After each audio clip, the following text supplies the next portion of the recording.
Glória a Deus, a paz do Senhor Jesus, igreja. Amém. Glória a Deus. É bom estarmos aqui nessa manhã, feliz com essa oportunidade. Ministrar é muito bom, mas ter essa oportunidade conferida em casa é muito melhor. Não há nenhum outro lugar que te deixe mais feliz, né, do que quando você é celebrado, é reconhecido dentro da sua casa, não é assim? Com a sua família? E a mesma coisa é com a nossa família espiritual.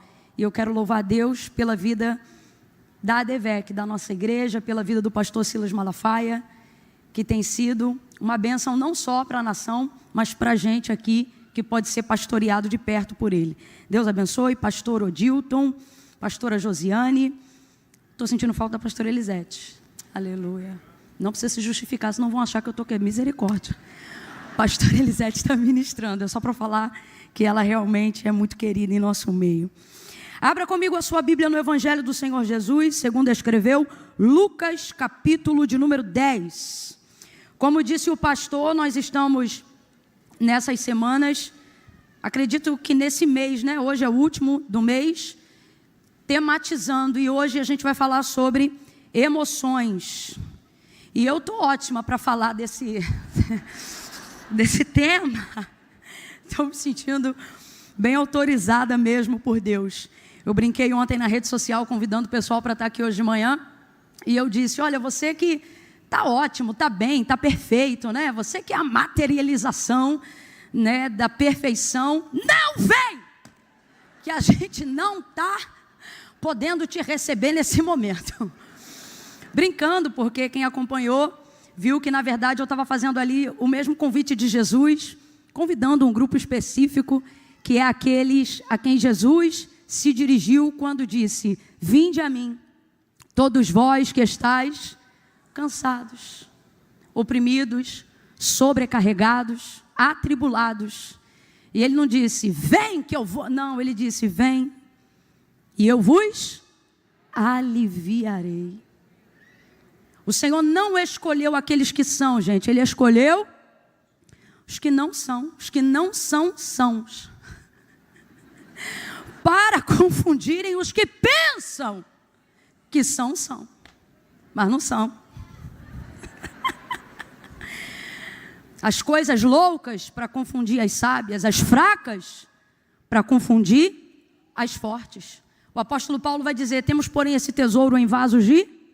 Mas tem gente, vasilha, achando que é a última prata. O vaso é de barro. Somos vasos de barro, dependentes do oleiro. E pode o barro dizer ao oleiro, por que fazes assim? Não pode. Jesus disse, no mundo... mas tem bom ânimo, eu venci o mundo. E aí alguém diz, vós vencereis, mas não está na Bíblia essa parte.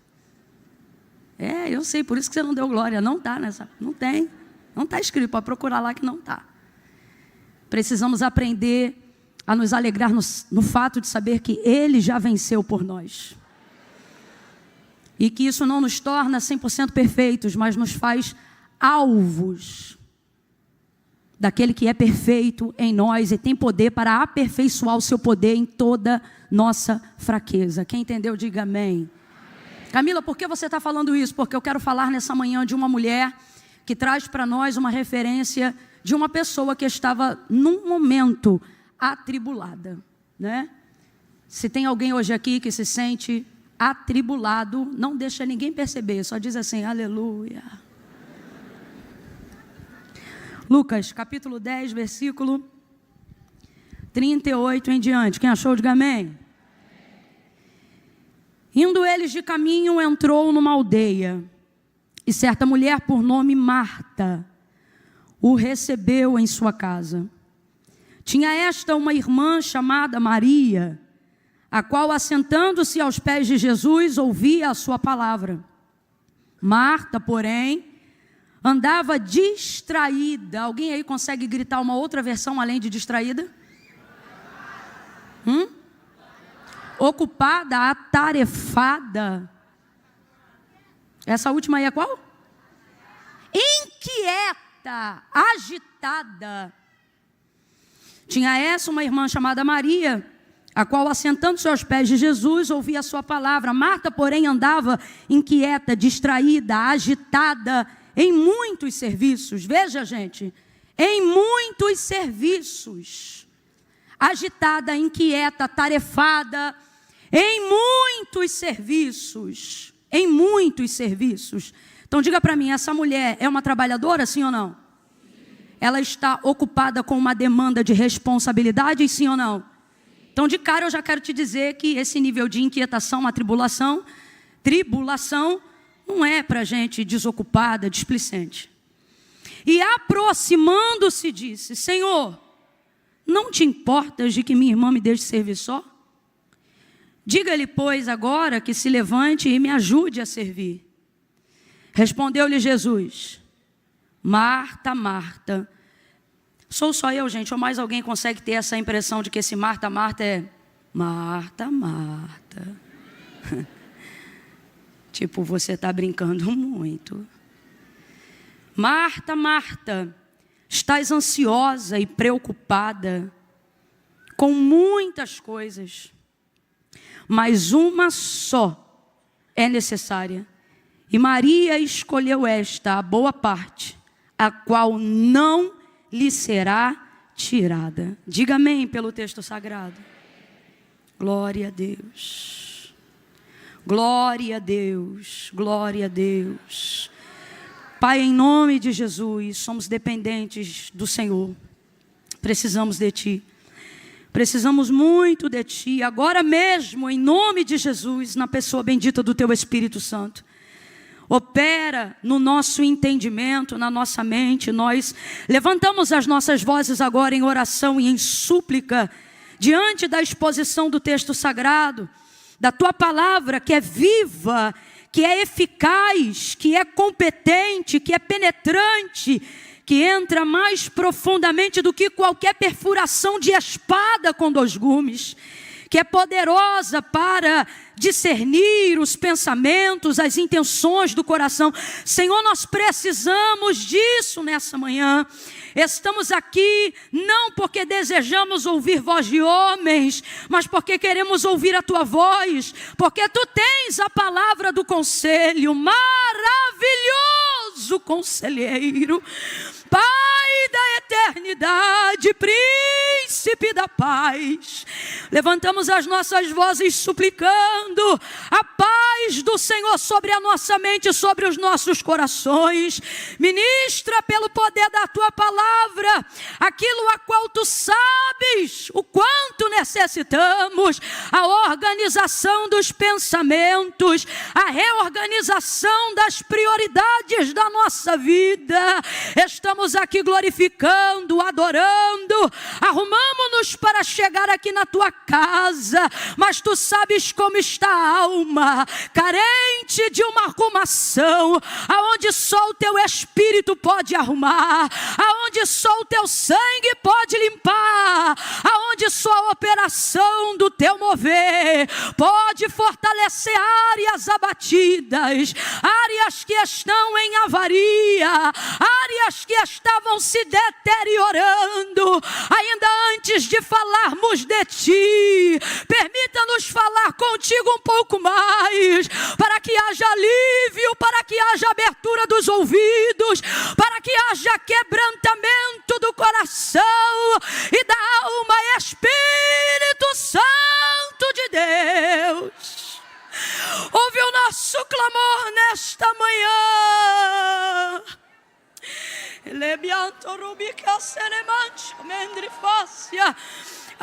Senhor, clamamos, ajuda-nos a compreender a Tua palavra, não só aquilo que está sendo ouvido com os ouvidos de fora, mas a ser compreendido do lado de dentro. Pai, em nome de Jesus, envia socorro nesta manhã, socorro pela Tua palavra, aquele aqueles que estão acompanhando ao vivo agora conosco, nós levantamos as nossas mãos e os abençoamos e também suplicamos a eles de igual forma: alcança a sala desta casa com a mesma atmosfera, alcança, Senhor, essa sala onde alguém está cobrindo o plantão neste momento, alcança esse quarto aonde tem alguém que já não sai de lá de dentro aos domingos, alcança, Senhor, aqueles que foram alvejados na alma, mas o teu espírito não pode ser paralisado, o teu espírito não pode ser estacionado.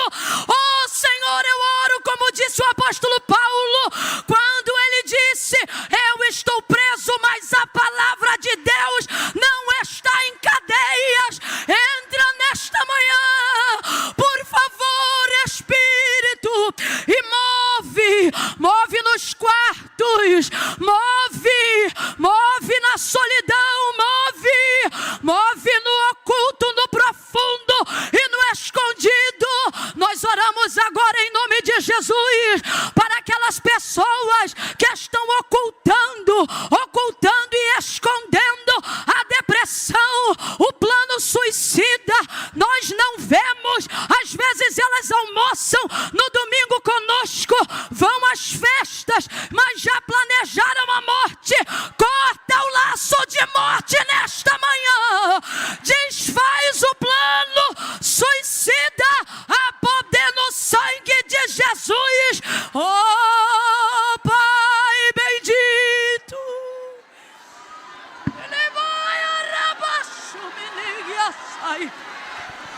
em nome de Jesus, a poder no teu nome, Jesus. Levante as mãos, suplique. A poder no teu nome, Jesus. O teu nome é mais forte do que a morte. O teu nome é mais forte do que a enfermidade. O teu nome é mais forte do que a tristeza profunda. O teu nome é mais eficaz do que qualquer remédio. O teu nome é poderoso. Entra onde a terapia não entra mais. Entra, Senhor, por favor. Por favor, acessa a área que o psicólogo demoraria anos para acessar. Tu podes acessar nesta manhã, e esta é a nossa súplica. Acessa áreas que estão em oculto e escondido, em nome de Jesus. Fala conosco, fala conosco, fala conosco.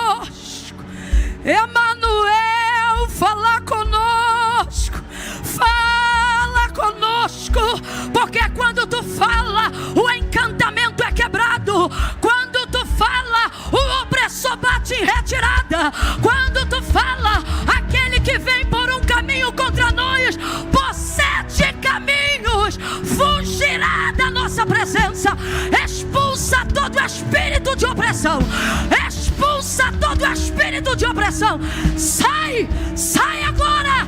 Sai em nome de Jesus. Em nome de Jesus, sai. Diga comigo, igreja, sai. Sai, diga, diga. Sai, sai, sai, sai, sai. Em nome de Jesus.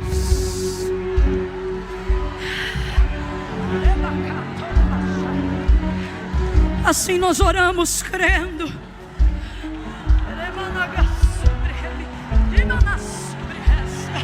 Em nome de Jesus. A igreja que triunfa no nome de Jesus, reaja diante dessa palavra de oração. Assuste o teu adversário com a tua fé. Jubile em meio a esse processo. Diga glória a Deus. Diga aleluia.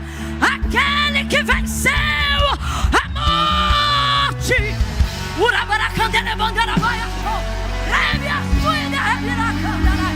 Porque o Senhor me ungiu para pregar liberdade aos cativos. Sobre. Aleluia. Aleluia.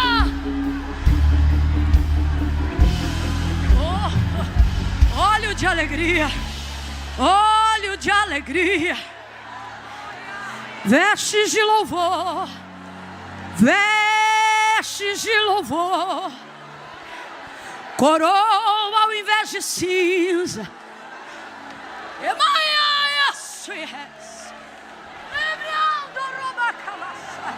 Aleluia, oh aleluia,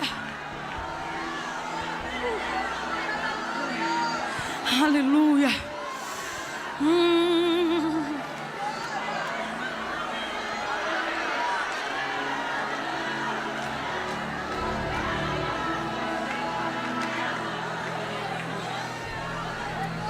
Aleluia, aleluia.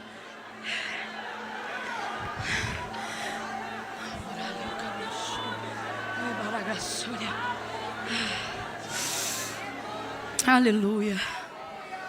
O apóstolo Paulo vai nos dizer assim: olha, em tudo somos atribulados. Eu acho tão linda a verdade, a sinceridade com que Paulo busca traduzir a compreensão do Evangelho de Cristo para nós. Ele não floreia, sabe? Em tudo somos atribulados. Em tudo, você já viu? O cristão, ele vai fazer alguma coisa que é comum para qualquer pessoa, mas com ele, parece que o negócio move diferente. Qualquer pessoa pode passar por qualquer procedimento cirúrgico, confiando na competência de um profissional, e não ter que fazer daquilo uma campanha, um motivo de oração, ou um clamor antes de entrar na sala de... Vai um crente marcar de fazer uma cirurgia e não manda uma mensagem, ou não dobra o joelho antes, dizendo: peraí, deixa eu falar com Deus aqui rapidinho, para você ver. Em tudo somos atribulados. E ali ele vai prosseguindo nessa mesma linha e termina dizendo: abatidos, mas não destruídos. Olha para cá, você está triste, não está destruído. Você está tratando uma depressão, você não está destruído, senão a gente não estava aqui tendo essa conversa agora. Olha com alívio para quem está do seu lado e diga: estou vivo. É isso aí, está vivo. Quantos vieram depois de você e já não estão mais aqui, mas você está aqui.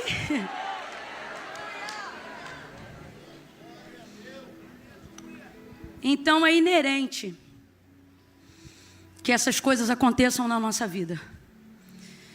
Inclusive são as dores, as lutas, certas angústias e o sofrimento que produz em nós as coisas que são necessárias para que nós possamos crescer na graça, no conhecimento, no poder de Deus, para que nós possamos ter experiência, autoridade nessas áreas.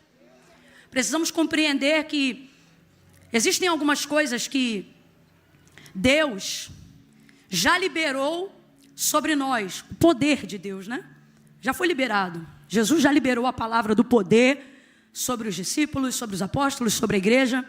Essa palavra foi confirmada quando o selo que evidenciaria esse poder descesse sobre nós, Atos dos Apóstolos, capítulo de número 2, revestimento de poder pelo Espírito Santo de Deus.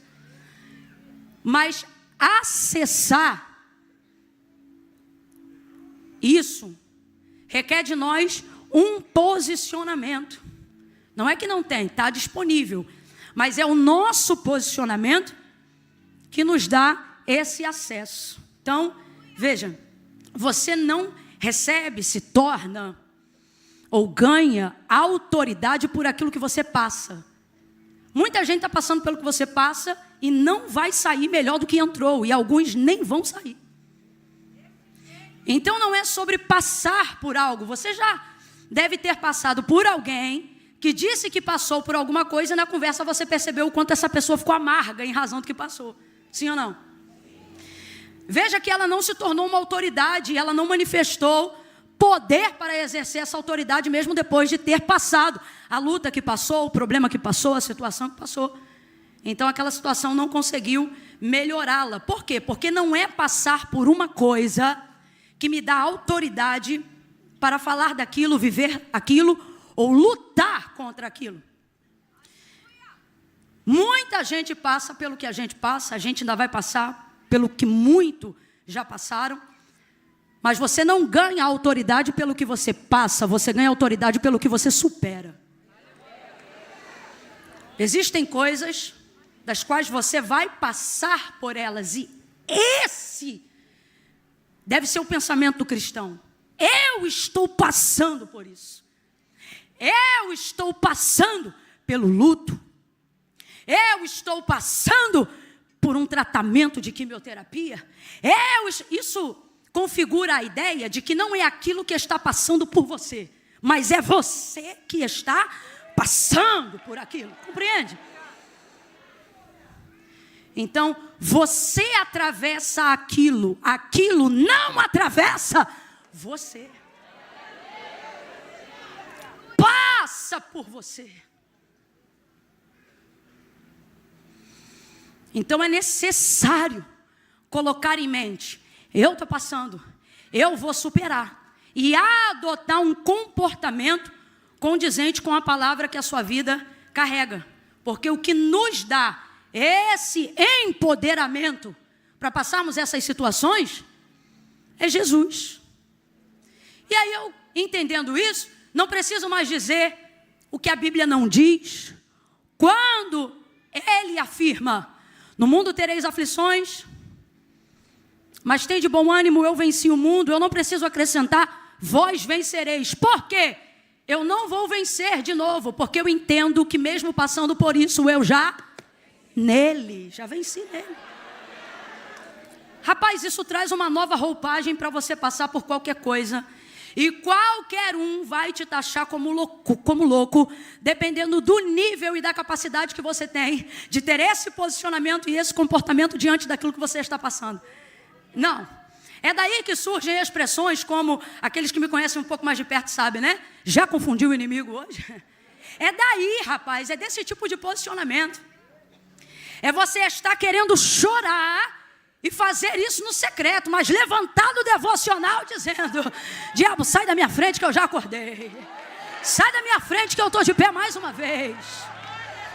É você querer ficar amuado dentro de um cenário de isolamento, sem perspectiva, e colocar uma roupa no domingo de manhã. Só Deus sabe a luta que foi para você escovar um dente e conseguir estar hoje aqui. Teve gente que levantou como se tivesse uma bigorna por cima das costas, pesos nos pés, não sabia o que era varize e o que era fúria do inimigo, mas aquele que desembaraça o teu caminho, falou: vou ao encontro dela, vou ao encontro dele. Por quê? Porque ele está vindo ao meu. É contrariar, é não fazer o que o seu inimigo espera que você faça. Se ele quer que você chore, sorria. Se ele quer que você sorri, chore. Confundi-lo é contrariá-lo. Esse posicionamento te ajuda com isso. Te alinha a receber aquilo que Deus tem para você. Você acessa através desse comportamento. Agora, o que me afasta desse comportamento? Porque eu não tenho me sentido tão empoderado, Camila? Porque mesmo sendo crente, vindo aos cultos, frequentando a igreja, crendo no poder de Deus, crendo na manifestação do Espírito Santo, por que ainda assim, Camila? A verdade é que eu tenho andado apático, eu tenho me movido pelos outros, porque se dependesse de mim, Deus sabe, eu não teria motivação o suficiente para estar aqui nessa manhã. Por que isso está acontecendo? Ansiedade. A ansiedade é a porta de legalidade para todos os males. Eu disse todos. Vamos juntos? Eu disse? Complete aí, por favor. Todos. Jesus disse aos seus discípulos: eu não quero vocês ansiosos por coisa alguma. Por coisa alguma. Gente, isso aqui é muito sério. Se esse sentimento, se essa sensação fosse encarada como o inimigo que ela é, a gente não utilizaria ela nem para outros contextos quando falamos de expectativa. Sabe quando a gente está com uma expectativa muito boa de algo? E a gente diz, eu estou ansioso. E aí a gente percebe que a ansiedade que aquela pessoa está falando não é uma ansiedade ruim, ela só está com uma expectativa muito elevada. Mas se a gente compreendesse o peso verdadeiro e o significado dessa palavra, a gente evitava essa palavra até em outros cenários, porque a ansiedade é uma coisa terrível. E sabe o que é interessante sobre ela? Ela começa de maneira muito sorrateira. E às vezes ela começa até no sentimento bom. Só que os sentimentos da alma, eles têm isso. Por isso a nossa vida não pode ser governada por aquilo que a gente sente, mas por aquilo que a palavra de Deus diz. Porque os sentimentos, eles têm esse poder de, uma vez que você está entregue a eles, eles te canalizam para onde eles quiserem. E aí você começa a tomar todas as suas decisões pautadas nesses sentimentos. Sentimentos de alegria, sentimentos de tristeza. Como é que você acredita que um homem de Deus, uma mulher de Deus, de repente adultera do dia para a noite? Não é do dia para a noite. Foi necessário primeiro entregar-se ao governo de alguns sentimentos que provavelmente no seu início nasceram de coisas que eram prazerosas, boas, e quando se viu, já estava tomando-se decisões desastrosas e destruidoras. Nada é do dia para a noite. Então, acerca dos sentimentos da sua alma, desconfie de todos os que te levam para um nível de expectativa elevada em tudo que não for Deus. Seja uma manhã que você vai pregar, seja uma roupa que você vai usar, seja um prêmio que você vai ganhar, seja uma pessoa que você vai receber em casa. Eu estou lhe dando aqui uma dica prática. Nivele abaixo de Deus até os sentimentos que são bons, mas que não estão ligados diretamente à pessoa dele. Porque a tendência deles, ao serem exercitados dentro de você, nessa maneira, em algum momento eles vão te canalizar para a pior faceta da ansiedade. E qual é a pior faceta da ansiedade? E eu não sou especialista dessa área. Qualquer dia eu creio que Deus vai tocar em alguém para trazer. Quem sabe o doutor Augusto Cury para dar uma lição, alguma coisa? Não sei, vai que Deus toca. Eu não sou especialista dessa área, mas certamente eu sou consumidora desse sentimento e você também. Então a gente não sabe falar tudo porque sente, mas sabe falar como é que a gente fica quando a gente sente. E como é que a gente fica? Atribulado, inquieto, angustiado, deita, mas não dorme, está de férias, mas não descansa, conversa com alguém aqui no olho, mas daqui a pouco a mente está fugindo para algo que não está naquela conversa. E se você for meio sonsinho, você vai dando um sorriso, outro, e não deixa a pessoa perceber. Mas se você for do tipo que gosta de estar presente, você diz, desculpa, repete, eu não prestei atenção. Mas como? Você não estava mexendo em nada na hora? É a mente, ela é capturada sem a sua permissão. Porque a ansiedade já tem esse nível de autonomia dentro do seu interior, porque ela foi exercitada nesse contexto que eu trouxe para você aqui. E aí começa a vir angústia, tribulação, dor. Bem-aventurados aqueles que compreendem que essa fraqueza lhes empurra para o altar. Muito mais difícil vai ficar aqueles que pensam que primeiro tem que resolver esses problemas para depois terem espaço no coração para vir adorar a Deus. Quantas pessoas poderiam estar presencialmente aqui nessa manhã, mas não conseguiram, porque tinha o horário da comida do fogo, tinha o horário que tinha que limpar. Camila, eu trabalho de segunda, a segunda eu só tenho esse dia. E é nisso que vez ou outra alguém edita aquilo que eu falo para poder macular aquilo que eu prego. Mas é sobre isso que eu me refiro. É quando a sua expectativa no trabalho é maior do que toda a expectativa que deveria estar em Deus para te dar saúde para trabalhar. Por quê? Porque o trabalho pode te dar dinheiro, mas saúde quem dá é Deus. Paz de espírito quem dá é Deus. Dinamismo quem dá é Deus. Potência quem dá é Deus. Produtividade não ativista quem concede é o Espírito Santo. E quantas vezes urgentes. O nosso olhar, a inclinação do nosso coração está para tudo aquilo que diz respeito ao que achamos que é urgente. As contas são urgentes. Aquilo que está em casa para resolver é urgente. É tudo urgente, urgente, urgente.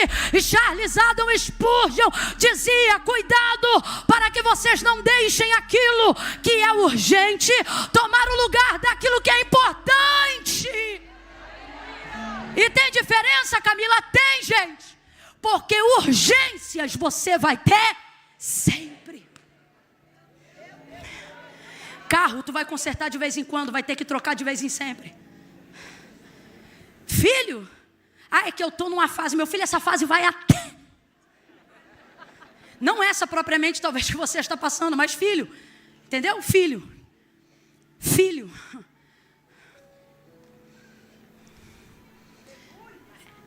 Isso aí vai ter direto. É que lá na empresa a gente está numa fase. Pare de chamar de fase a vida que você leva. Isso não é fase, é a vida que você leva. E essa vida é a vida que você vai levar. E a minha oração nessa manhã é para que você a leve, não ela te leve. A minha oração é para que você passe por ela e não que ela passe por você. Então cadê esse posicionamento? Falta autoridade. Por quê? Porque aquilo que é urgente tomou em mim o lugar daquilo que é importante. Importante. E é isso que Marta não entendeu. O que era urgente? O cuidado com a casa. A casa está cheia. Gente, eu tento me humanizar e ser o mais empática possível com a história de Marta, porque é fácil para mim e para você que já conhecemos o final da história, ou para a maioria de nós que estamos aqui, e entender, atribulada, angustiada, brincar e zoar com os irmãos, né? Fulano está atribulado. Ei, Marta, lá, fulano é Marta. A gente usa Marta, né, como um rótulo pejorativo para apontar alguns crentes que não estão no nível que a gente acha que deveriam estar. E eu tento tirar isso quando eu estou lendo o texto, porque quando você não sabe o final da história, o seu comportamento tende a mudar no meio dela. E a verdade é que Marta, você vê o texto abrindo e dizendo, uma mulher, certa mulher de uma aldeia, cujo nome era Marta, o recebeu em sua casa. Diga para mim, Marta é uma mulher generosa, sim ou não? Sim. Marta é uma mulher sábia, sim ou não? Sim. Ela reconhece o ministério de Cristo. Ela reconhece que Ele é o Filho de Deus vivo, sim ou não? Sim. Então você só vai ver qualidades. Outra coisa, Marta é uma mulher de proeminência. Marta é uma mulher que governa a sua casa. Você sabe que são 3 irmãos, Lázaro, Marta e Maria. Mas certamente ao falarmos de Marta, estamos falando daquela que exerce proeminência dentro da cidade. E como é que a gente sabe disso? Você vai ver, por exemplo, num outro episódio, Lázaro estava morto já há 4 dias. Antes de Jesus chegar na aldeia de Betânia, a notícia já tinha chegado a Marta. Esquece, contato é com Marta. Influência é com Marta. Ela sabe do que está acontecendo mesmo onde os olhos dela não estão ocupando. Ela é uma mulher que exerce um nível de controle. Então, sem dúvida, poderíamos tirar aqui outras lições a exemplo de liderança sobre a vida de Marta. Agora, Camila, será que eu me identifico? Todos nós, homens e mulheres aqui, nos identificamos com Marta. Por quê? Podemos não ter o governo da aldeia, podemos não ter a popularidade da cidade, mas temos o governo da nossa casa. Seja como pai, seja como mãe, seja como mulher, seja como sacerdote, cabe a você esse governo. Outra coisa, manifesta o apontamento para ela, o desejo de receber Jesus. E você vai ver baseado em Lucas capítulo 7, versículo 44, e em Lucas capítulo 19, do versículo 1 ao 6, que deixar Jesus entrar é uma coisa, receber é outra. Eu já tive a oportunidade de falar isso a alguns que estão aqui. Deixar entrar, meu irmão, é abrir a porta. Se você deixar a porta aberta, você morar em beira de rua, até cachorro entra. Nunca expulsou um cachorro do quintal, não? É que agora a gente só cresce para prédio, né? Mas o povo aqui que é de quintal, só quem é do quintal. Dá um aleluia aí para a gente ver que ainda tem terra nessa terra. Sabe do que eu estou falando? Vez ou outra minha avó dizia, fecha a porta, senão o cachorro entra. E come a comida do outro cachorro, que já era difícil de conseguir. Então uma coisa é deixar entrar, outra coisa é prestador de serviço. Se for serviço rápido, você deixa entrar. Entra, faz e vai. Às vezes não usa banheiro, não coloca café. Se você não for uma pessoa de bom senso, nem água oferece. Tomara que não tenha nada que aponte que você é cristão na sua casa. Mas enfim, porque é diferente. E o texto é claro, porque eu já usei aqui essas duas referências para mostrar que a conotação escrita no grego exerce o mesmo significado. Qual? Não significa que deixou entrar, significa que recebeu. O que é isso? Me preparei. Eu desejei esse momento. Oh, aleluia! Eu desejei esse momento. Então, de repente vem Jesus, então chegando depois do convite. Agora, qual que é o lance de quem deseja Jesus? De quem quer receber Jesus? É que você se apaixona por Ele. Você olha para Ele. Mas quando você vê quem anda com Ele, você diz, eu quero Ele. O convite para entrar na sua casa, você faz a Ele. A vida e a alma que você entrega é para Ele. Só que de repente você diz, Jesus, vem. E Ele entra e daqui a pouco passa um sanguíneo. Daqui a pouco passa um bipolar. Daqui a pouco passa até traidor entra. Dá um nervosinho na gente. Eu convidei ele, mas não vou falar nada. Melhor não. Todo mundo sabia que Jesus, quando não estava com ninguém, estava no mínimo com 12. Fora a multidão que afluía, como disse Lucas, por onde ele passava. Então entenda, é como se, eu acredito, que ela tivesse se preparado para receber um quantitativo de pessoas. Mas você tendo Jesus na casa, nunca sabe a proporção que o negócio vai tomar. E nisso, ela quer receber. E ela sabe, por conhecê-lo, aquilo que os discípulos souberam diretamente dele, e nós conhecemos. Quando ele disse, olha, eu estive preso e vocês não foram me visitar. Estive nu e vocês não me vestiram. Eu tive sede, vocês não me deram de beber. Fome, vocês não me deram de comer. Aí Pedro vai dizer, Senhor, quando foi que alguns de nós fizemos essas coisas que o Senhor está falando? Ele diz, ora, quando vocês não fazem aos pequeninos, a estes. Agora, e os pequeninos, quem são? Jesus disse, dos tais é o reino. O contexto de crianças ali é para todos esses que têm esse coração e que muitas vezes são marginalizados dentro da sociedade. E essa é a exemplificação de Jesus. Boa parte utilizando termos que associam a quem é criança, tem tudo a ver, pode perceber, você deixa a criança ficar no seu meio, mas não deixa ela opinar, não deixa ela falar, não deixa ela se mexer, cala a boca, fica quieto, para, e faz assim, faz assim, faz. Pois Jesus disse, dos tais é o reino. Rapaz, se a gente entendesse o que de fato Jesus falou, a gente trataria as crianças com mais respeito. Então, ele diz, olha, quando vocês não fazem a esses, a quem? Aos pobres, aos cativos, aqueles a qual eu fui enviado. Jesus foi enviado aos pobres, de acordo com o texto messiânico de Isaías. Ou seja, o problema é que a gente só associa isso à escassez de dinheiro.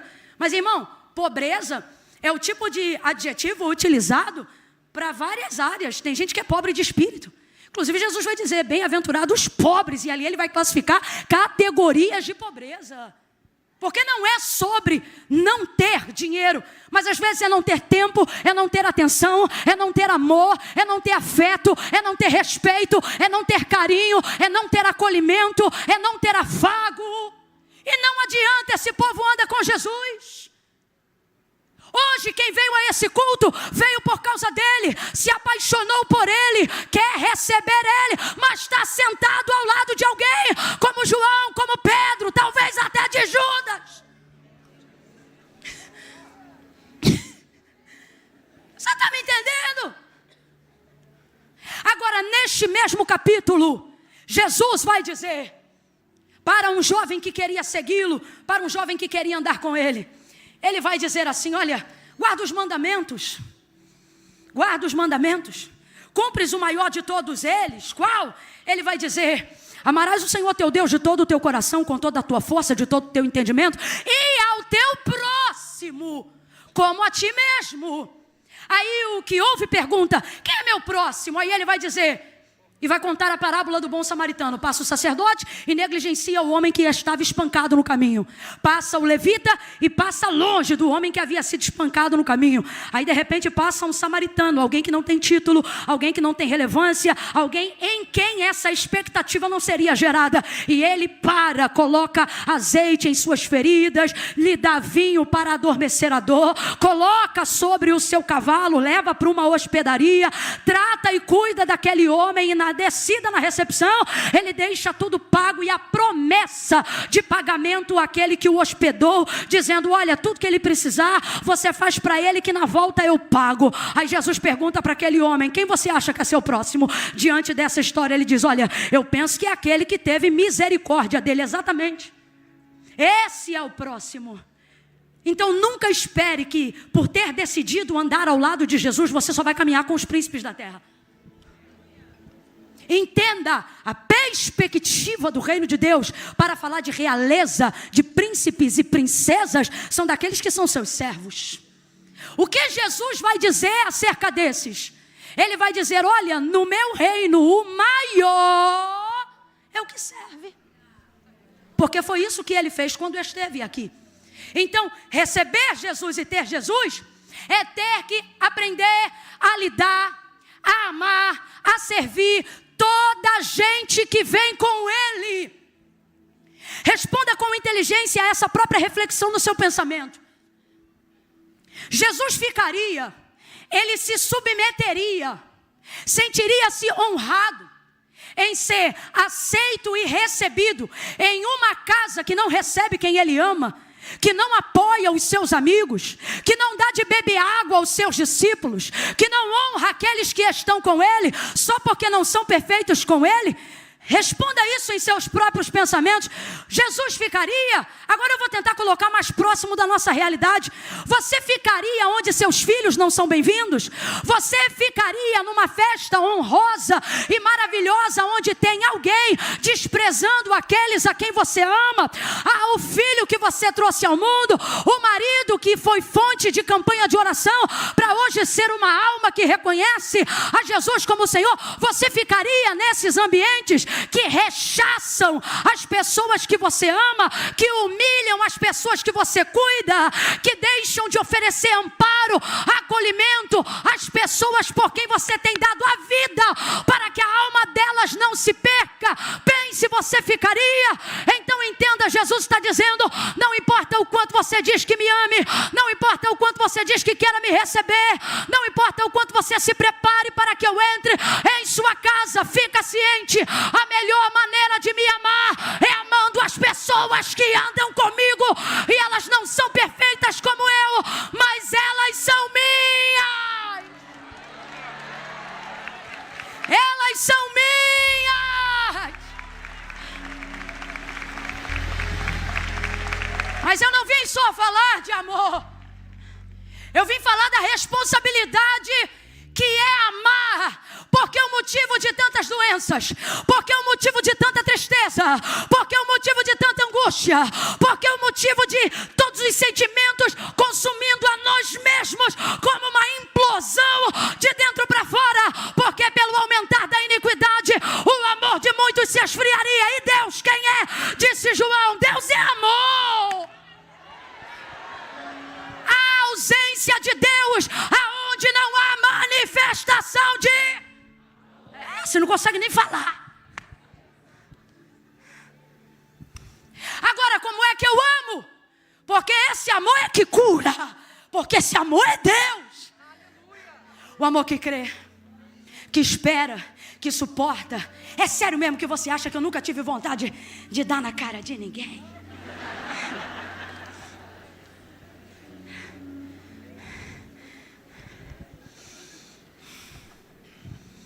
Se o que te impede de fazer isso for a sua reputação, prepare-se para ficar doente. E para ficar doente ninguém se prepara. Então você tá, meu irmão, tá numa situação difícil. Agora,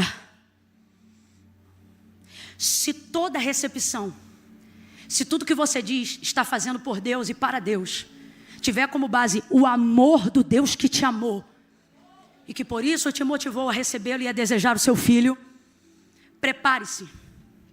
O céu vai compensar toda a renúncia que aqui em nome desse amor você fizer. Haverá cura para as emoções que te esmigalham e te humilham no seu interior. Rapaz, o amor, ele cura mesmo, porque o amor genuíno é Deus. É Deus. Marta vai aprender. Ele entra, todo mundo entra. Agora, quem é Marta? É uma alienada? Olhe para cá. Esse nível de angústia e tribulação que Marta está vivendo e que você está vivendo não é coisa de alienado. Deus me trouxe hoje aqui para dizer que você ainda é lúcido, meu irmão.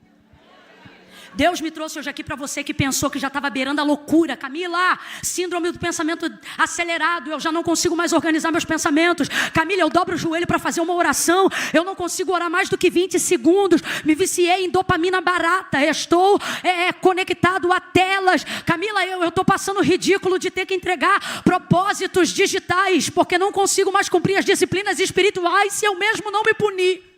Se eu mesmo não me castigar. Esse é o nível que eu estou, Camila. E é complicado, porque eu quero Deus e o querer bem está em mim, mas o bem que eu quero e me programo para fazer eu não consigo, e o mal que eu não quero, quando vejo, já passei 3 horas na tela, já passou o dia e eu não orei. Minha vida está uma batalha, uma zona de guerra. E aí eu te pergunto, você me vê pregando nessa noite e diz: o que essa palavra tem a ver comigo? Tudo, porque e se eu te disser que o princípio da cura não está no remédio, mas no confessar da ausência de sentimentos que já não governam mais você, como o amor de Deus. Até me expressei errado, né? Não é ausência de sentimentos, é ausência de certeza. Porque não é sobre sentir, é sobre saber. É sobre saber. Deus é amor. Então, eu tenho que amar. Em quem se manifesta rapidamente o amor de Deus em nós? Quando amamos o próximo. E é como dizem aí a grosso modo: Deus mandou amar o próximo. E o problema não é amar, o problema é o próximo.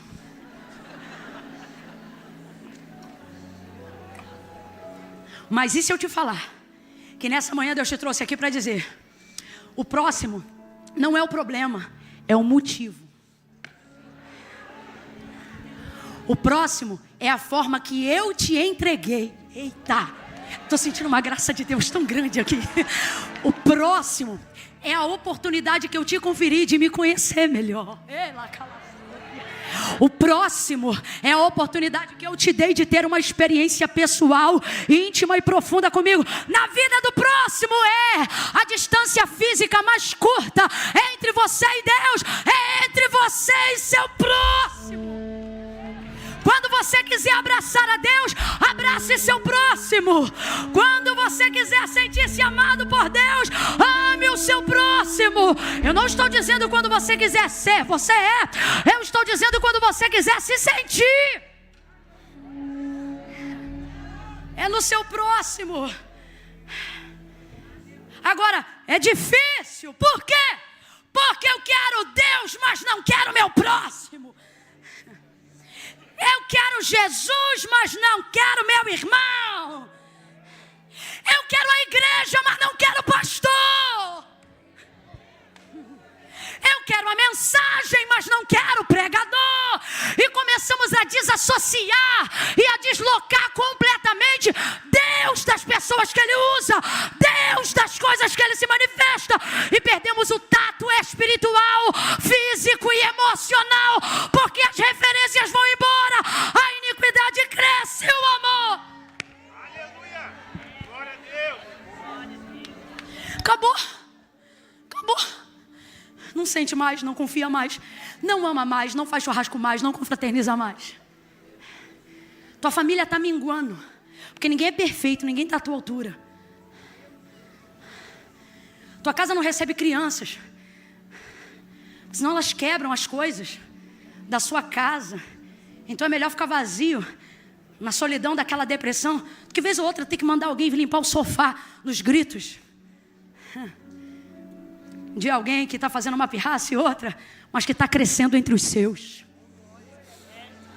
E você diz: por que vou à igreja? Por que sou tão santo? Por que sou tão perfeito? Mas por que estou passando por esse momento? Você perdeu suas referências. Você deslocou Deus das pessoas. Você deslocou a manifestação de Deus das coisas. Por isso está tão frio. Por isso ora, mas não sente. Por isso busca, mas não manifesta poder. Prega, mas não manifesta revelação. Canta, mas não é avivado pelo louvor. Por isso.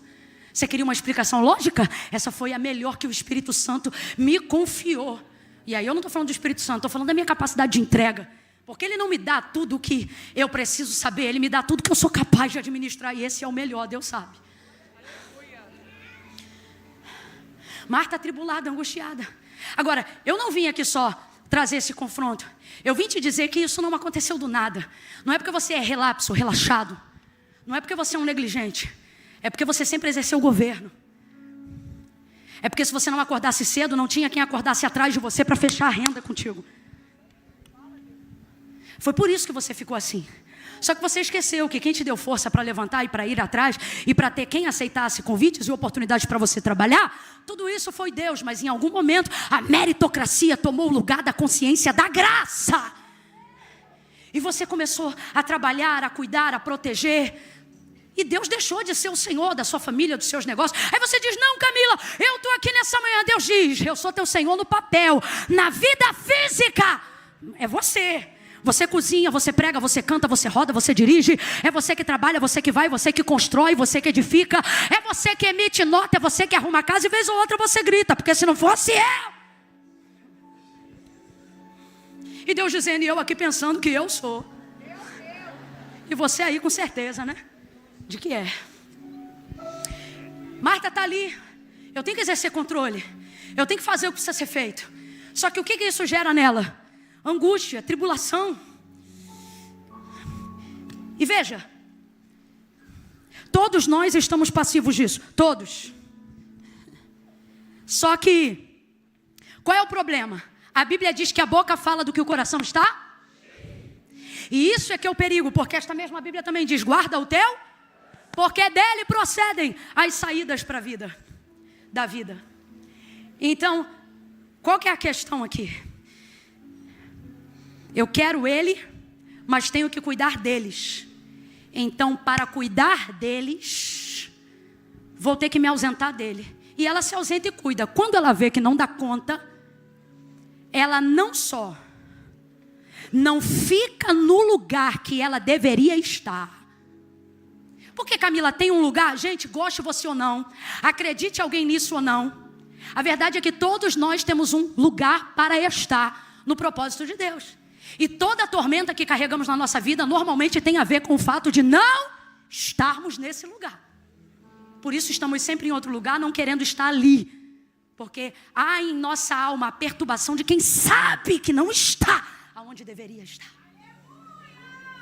Então, veja isso, como é perigoso. E eu prometo que eu caminho para encerrar aqui. Marta não só vai sair do lugar em que ela não deveria estar, como vai procurar tirar alguém que está aonde deveria estar. Esse é o estopim da tribulação. Esse é o estopim da tribulação. É quando o lugar que eu estou passou a produzir tanta perturbação em mim, em nome do que eu faço, que para ter a ajuda que eu quero, eu vou ter que tirar alguém da posição que Deus quer. Gente, isso é muito sério. Porque se você tirar toda a introdução colocada no texto, é exatamente isso que vai acontecer. Ela não está aonde deveria estar. E como é que a gente sabe disso? Pela maneira como Jesus a adverte. E pela maneira como Jesus usa a posição de Maria para referenciar Marta. Se situa. Ok? Então, ela não só não estar aonde deveria estar, como ela vai usar do acesso que ela tem a Ele, da intimidade que ela tem com Ele, para pedir que Ele tire alguém.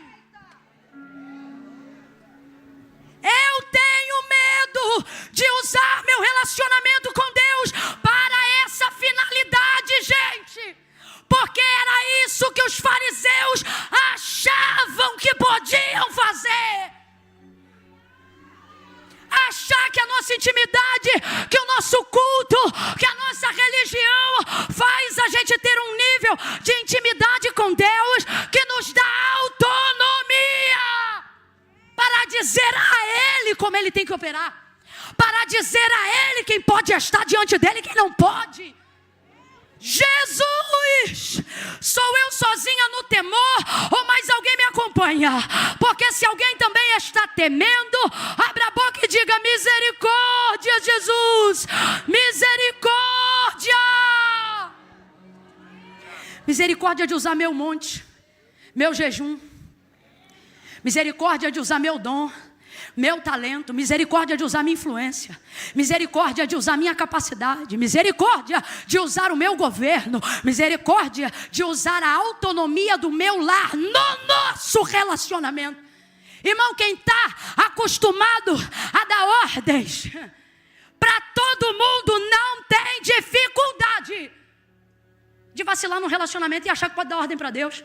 Uma mulher com a influência dela, você pode ter certeza que Jesus não é a primeira pessoa a estar recebendo uma sugestão, um comando dela naquele dia. É ruim, hein? O que já teve de funcionário, de servo da casa. Já viu o vaso da latrina? Já tirou? Não, já vi, vai lá e tira de novo. Eu estou imaginando aqui, porque não tem como, irmão. É o que eu estou dizendo, não é fase, é a nossa vida, gente. Agora, olha o nível.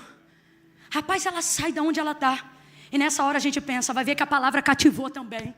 Se eu estou lá, eu pensaria assim: ela, Marta, estava tribuladinha, mas olha aí a obra que Jesus faz. Aí só que vem ela chegando.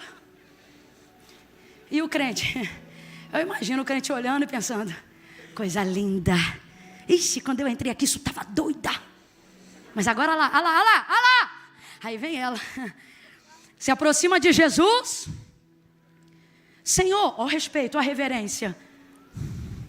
Eu tenho medo disso. Senhor, ou seja, reconheço, recebi, sei quem és. Senhor, não te importa, rapaz, ela não só pede, ela pensa que pode influenciá-lo. Eu não aguento. Alguém pensa, Camila é maluca. Mas é que eu não aguento, eu tenho que extravasar de alguma maneira para não falar besteira. Gente, ela não só pensa que pode decidir, mas que pode influenciá-lo antes. Isso aqui é quando o meu governo vira manipulação. É quando toda a capacidade que eu desenvolvi com a graça de Deus agora não será usada para a glória de Deus, mas para os meus interesses.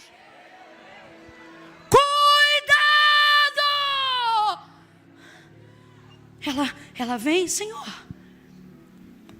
não te importa? Como quem diz assim: gente, eu estou doida ou alguém mais aqui tem margem para isso aqui? Pode me corrigir de verdade, viu? Por favor.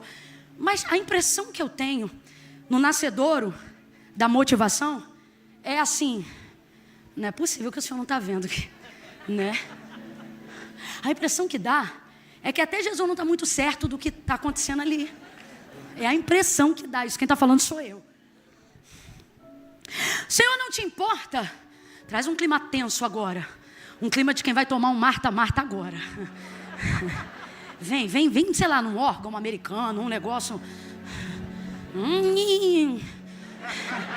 É, uma coisa meio TDJ, sei lá. Veja. Senhor, não te importa que eu sirva só? Primeiro, antes de olhar para qualquer um, olha para mim. É isso. O Senhor está aí falando com eles, mas não está me vendo. O Senhor está aí pregando para eles, mas não está me assistindo. E olha quem está te servindo. Gente, porque nessa casa o Senhor sabe que só eu que oro. Porque nessa casa o Senhor sabe que se eu não fizesse uma campanha, olha para mim, olha para as minhas obras, olha para o meu serviço, olha para a minha história, olha para o que eu estou fazendo para o Senhor.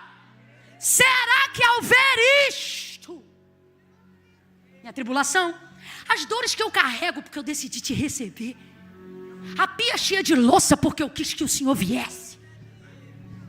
As caras amarradas e estranhas porque estão achando que não estão comendo o suficiente. Tudo isso porque eu quis te receber. No fundo, galera, tem isso tudo. Será que vendo isso, ou seja, o Senhor não se importa de me ver aqui? O Senhor não se importa. Agora, consciente de que eu estou falando que eu tenho certeza que eu estou certa, diga-lhe, pois, agora.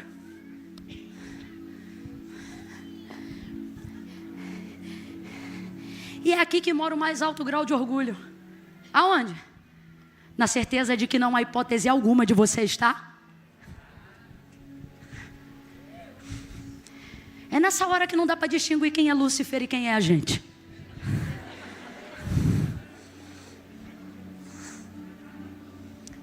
Diga-lhe, não, vamos rasgar aqui. Ela falou para ele o que ele tem. Mais do que isso. O que ele tem que? Você não fala para o verbo o que ele tem que falar.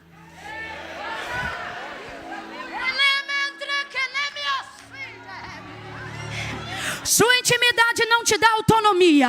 Eu não sei para quem, talvez para mim de novo, mas Deus manda dizer: sua intimidade não te dá autonomia.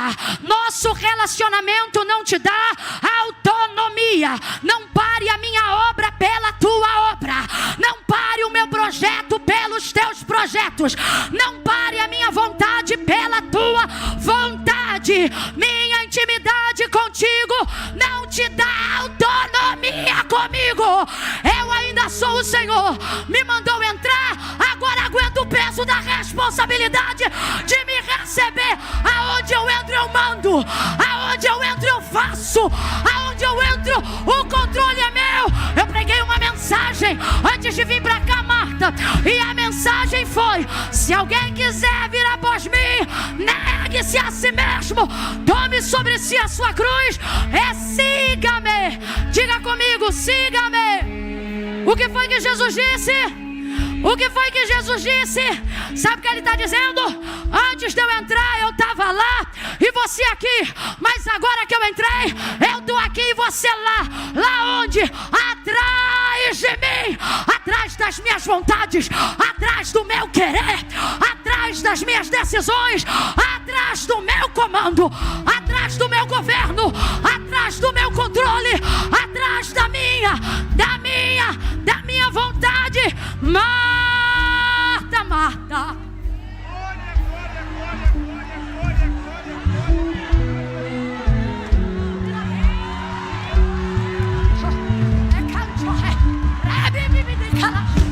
Atrás, vai para trás, vai para trás.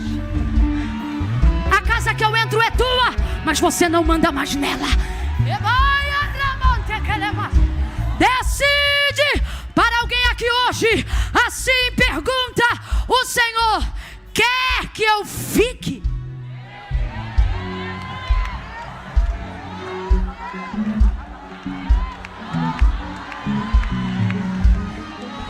Porque se a tua vaidade e o teu orgulho entrar por uma porta, eu vou sair pela outra e levo Maria comigo. Sou eu que estou falando, para você entender, para eu entender.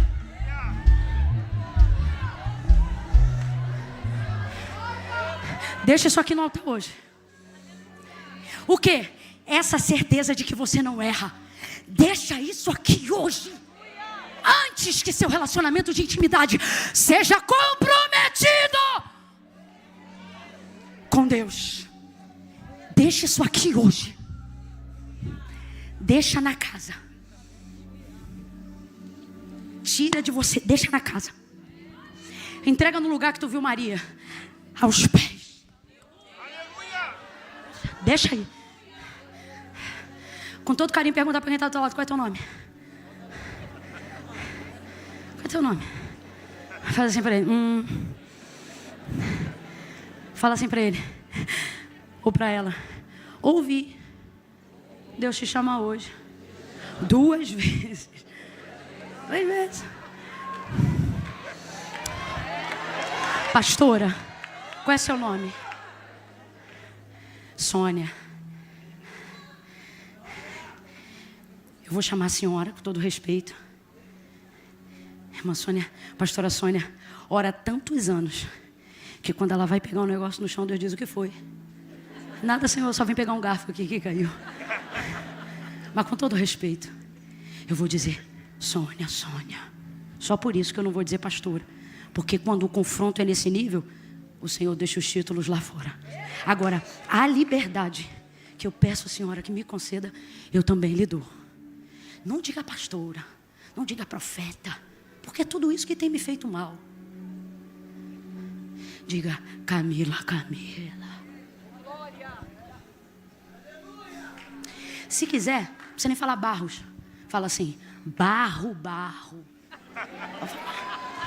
Quando eu disser 3, você vai olhar para quem está do seu lado e vai chamar o nome, não o apelido, o nome dessa pessoa 2 vezes. Porque a minha oração agora, em nome de Jesus, é que ele não ouça você, mas que ele veja Deus usando a boca do próximo para dizer: estou te chamando de volta para o centro da minha vontade. Então, se você quer ir para esse lugar e não quer se perder, por que adianta você sair de onde está, mas não saber onde tem que estar? Continua perdido, vai vir para o culto para outro, depois vai te embora. Então, só para quem quer, tá? Para quem não quer, não vem, não faz. Nada que pode ser por forçação, porque é por fé. E o que não é por fé, é pecado. No 3, você vai dizer: fulano, fulano. É um...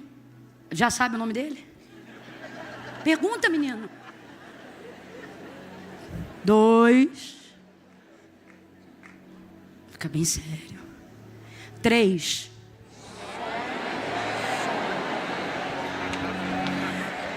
Vem para o centro da minha vontade. Volta para o centro do meu corpo. Quem está ouvindo ele chamar, fica de pé. Quem quer ouvir? Quem aguenta?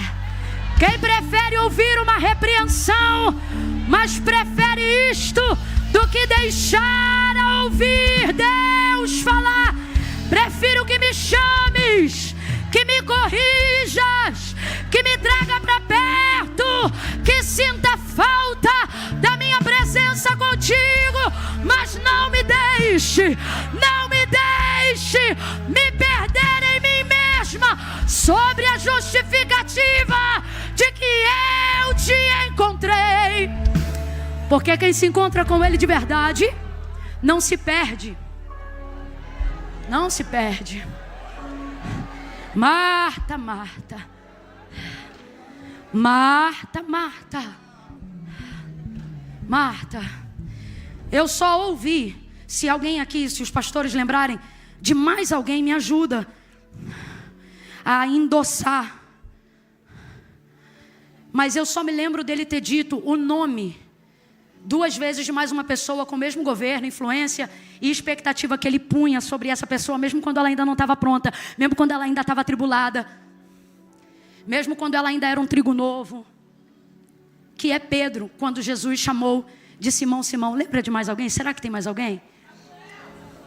2 vezes também Saulo, Saulo. Veja, não coincidentemente, pastor, também é um escolhido. Samuel foi 3, né? Mas eu digo assim, olha, seguido do nome como foi Saulo, Saulo, Saulo, na mesma linha. Simão, Simão, na mesma linha. Marta, Marta. Samuel muito bom também, mas foi espaçado. Primeiro, aí depois de novo, depois... Esses 3 não. Alguém aqui lembra de mais alguém? Então, o Pedro é o Simão. Que eu me lembro agora, são esses. Mas dizem que para provar alguma tese é necessário uma tríade ou um tripé para começar a ter base. E eu acho que a gente já encontrou aqui. Pastor Dilton, já pensou se o senhor não vem a esse culto? Eu acabava com esse tópico agora. Simão, Simão, Satanás pediu para ti Ciro andar como trigo. Mas eu roguei por ti ao Pai, para que a sua fé não te faleça. Então, quando te fortaleceres, ou melhor, quando te converteres, fortalece seus irmãos. Estava atribulado Pedro, estava ou não estava? E o Saulo, que nem sabia ainda quem Jesus era. Mas para saber, teve que trazer. e trouxe no chamamento. Lembra a revelação? Atos 9. Saulo, Saulo, por que me persegues? Você está no lugar errado. Ele foi lá encontrar ele. E agora Marta, nessa manhã aqui. Marta, Marta, curve sua cabeça e peça ao Senhor: Senhor, chama meu nome. Eu vou te dar um minuto. Fecha os olhos, peça. Senhor, chama meu nome. Chama meu nome. Tira de mim essa tribulação de querer tirar os outros do lugar deles, só porque eu não me sinto bem aonde eu estou. Senhor, tira de mim esse sentimento de que o problema está com todo mundo, menos comigo. Tira de mim, Senhor. Tira de mim a certeza de que eu sempre estou certo. Tira de mim a certeza de que eu não erro. Tira! Por favor, nessa manhã, me lava, me purifica, expurga de mim, como disse Davi, os pecados que me são ocultos, aqueles que a minha consciência não acessa, mas o teu Espírito tem liberdade. Ore comigo agora e diga isso: o teu Espírito tem liberdade. Acessa toda a informação sobre mim mesma que a minha consciência não consegue encontrar, porque o meu ego religioso, meu ego espiritual está tão grande que eu não vejo. Por favor, chama meu nome. Nessa manhã eu quero também escolher estar onde Maria está. E o Senhor sabe que é verdade, porque quando eu não estou, é como Marta que eu fico. Mas nessa manhã, a minha oração, a nossa oração, bota a mão no ombro do irmão, ore junto. Se aproxime do próximo, Vamos dizer juntos: por favor, Senhor. Por favor, Senhor, chama meu nome e me leva ao lugar da tua vontade. Me leva de volta aos teus pés. Em nome de Jesus. Amém.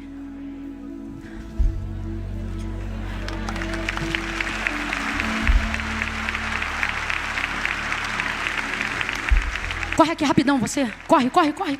Você, meu filho, corre.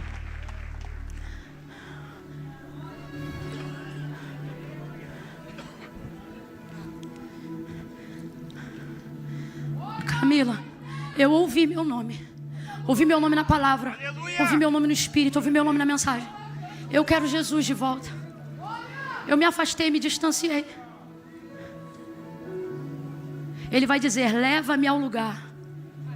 E se você está afastado, distanciou-se dos caminhos do Senhor, nessa manhã veio visitar, mas Jesus está dizendo: hoje você não sai daqui sem me receber. Você vai sair do teu lugar. Camila, tem que ir aí? Tem. E não é para ninguém sair pela porta de lá. Tenha temor. Tenha temor. Quando vê as pessoas se encaminhando, porque eu creio que tem alguém aqui que ouviu o nome. Camila, eu ouvi. Deus está me chamando, é hoje. É agora. Ele vai dizer: leva-me ao lugar. E você vem agora, porque o lugar é no altar. Leva-me ao lugar. Sai do teu lugar, você que quer reconciliar com Jesus agora.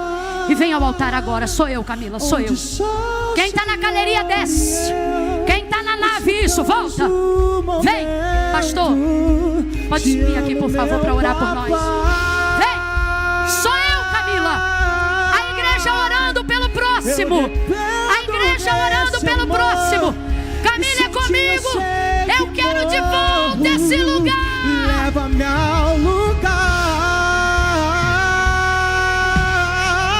Vem. Onde só o Senhor e eu desfrutamos o momento. Te amo, meu papai.